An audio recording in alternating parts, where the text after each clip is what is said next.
miliyan ɗaya.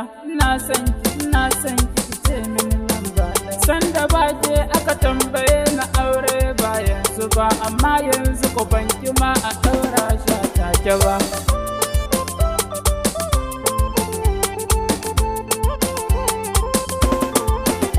Aisha mai sona ta gaskiya ba tun yanzu ba, halaccin da kika yi gare ni san ba zai mantu ba. Idan ma na bar ki babu mai kyan surar ki, babu mai kyan tafiyar ki, babu mai maye gurbin ki ma.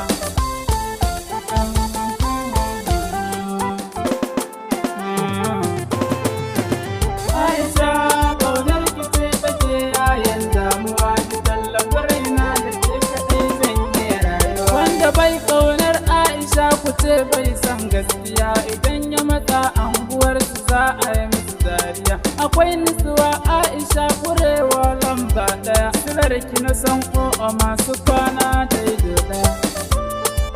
Na gaida mai sona,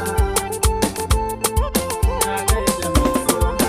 Masoyiyata ki ce da su kina da miji, kar ki bar hankaka ya zo ya ɓata shirin.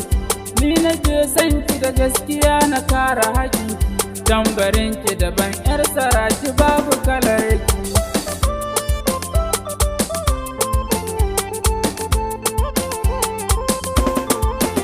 Wanda ke ƙaunar Aisha nake koɗawa, wanda baya son Aisha nake kushewa. Jinin jiki na son Aisha yana sirgawa, kar ku ce mini na zurfafa san 'yar baba.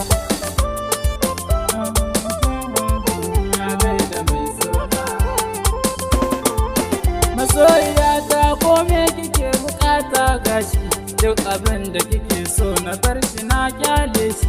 Sanki ne ke yi min tsiro kamar ɗan dashi, Aisha ta tafiyar ta ma abin shawa ne.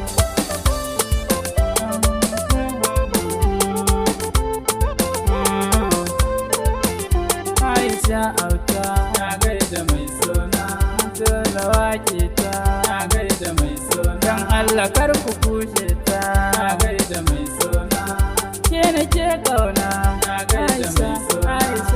Aisha tawa na gaida mai sona, na gaida mai sona, na gaida mai sona.